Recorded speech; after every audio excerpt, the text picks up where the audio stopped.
Doctor AB Nanjappa ಅವರ 2ನೇ ವರ್ಷದ ಸ್ಮರಣಾರ್ಥ ಆಲೂರಿನಲ್ಲಿ ಉಚಿತ ಆರೋಗ್ಯ ತಪಾಸಣಾ ಶಿಬಿರ ಯಶಸ್ವಿ. 250 ಮಂದಿ ತಪಾಸಣೆ ಮಾಡಿಸಿಕೊಂಡರೂ ಅಗತ್ಯ ಇಳುವರಿಗೆ ಉಚಿತ ಔಷಧಿ ವಿತರಣೆ. ಚಾಮರಾಜನಗರ ತಾಲೂಕಿನ ಆಲೂರಿನಲ್ಲಿ ಡಾಕ್ಟರ್ ಎಬಿ ನಂಜಪ್ಪ ಅವರ 2ನೇ ವರ್ಷದ ಸ್ಮರಣಾರ್ಥ ಆಲೂರಿನಲ್ಲಿ ಉಚಿತ ಆರೋಗ್ಯ ತಪಾಸಣಾ ಶಿಬಿರ ನಡೆಯಿತು.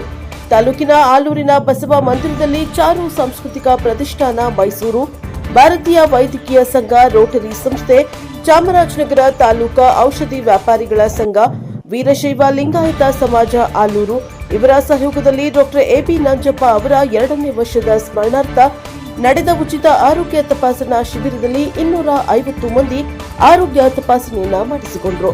ಅಗತ್ಯ ಇಳುವರಿಗೆ ಉಚಿತ ಔಷಧಿಯನ್ನ ವಿತರಿಸಲಾಯಿತು. ಕಾರ್ಯಕ್ರಮದ ನೇತೃತ್ವವನ್ನು ವಹಿಸಿದ್ದ ಚಾರು ಸಾಂಸ್ಕೃತಿಕ ಪ್ರತಿಷ್ಠಾನ ಅಧ್ಯಕ್ಷೆ ಡಾಕ್ಟರ್ ಡಿ ಶೀಲಾ ಕುಮಾರಿ ಡಾಕ್ಟರ್ ಎಬಿ ನಂಜಪ್ಪ ಅವರ ಭಾವಚಿತ್ರಕ್ಕೆ ಪುಷ್ಪಾರ್ಚನೆ ಮಾಡಿ ಮಾತನಾಡಿದರು.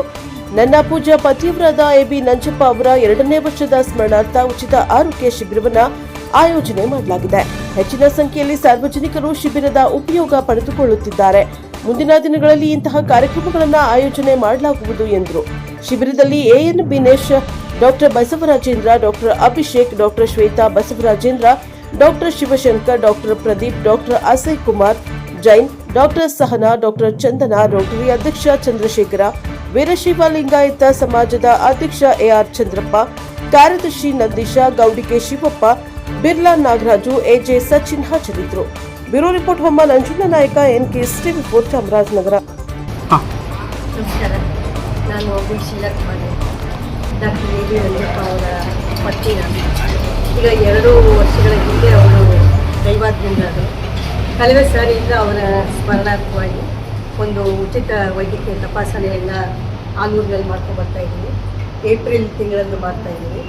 ನಮ್ಮ ಈ ಕಾರ್ಯಕ್ಕೆ ನಮ್ಮ ಇಲ್ಲಿನ ವೀರಶೈವ ಲಿಂಗಾಯತ ಸಮಾಜ ಮತ್ತು IMA ಚಾಮರಾಜನಗರ ಮತ್ತು ರೋಟರಿ ಸಂಸ್ಥೆ ಮತ್ತು ಚಾಮರಾಜನಗರ ತಾಲೂಕು ಔಷಧಿ ಮಾರಾಟಗಾರರ ಸಂಘ ಇಷ್ಟು ಜನರ ಸಹಕಾರದೊಂದಿಗೆ ಚಾರು ಸಾಂಸ್ಕೃತಿಕ ಪ್ರತಿಷ್ಠಾನ ಇನ್ನು 2ನೇ ವರ್ಷದ ಡಾಕ್ಟರ್ ಎಬಿ ನಂಜಪ್ಪ ಅವರ ಪುಣ್ಯತಿಥಿಯಂದು ಉಚಿತ ಆರೋಗ್ಯ ತಪಾಸಣಾ ಶಿಬಿರವನ್ನು ಏರ್ಪಡಿಸ್ತಾ ಇದ್ದೀವಿ.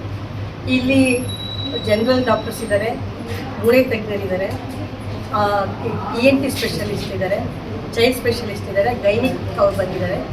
ಎಲ್ಲ ಡಾಕ್ಟರ್ಸ್ ಕೂಡ ಬಹಳ ಪ್ರೀತಿಯಿಂದ ಬಂದಿದ್ದಾರೆ.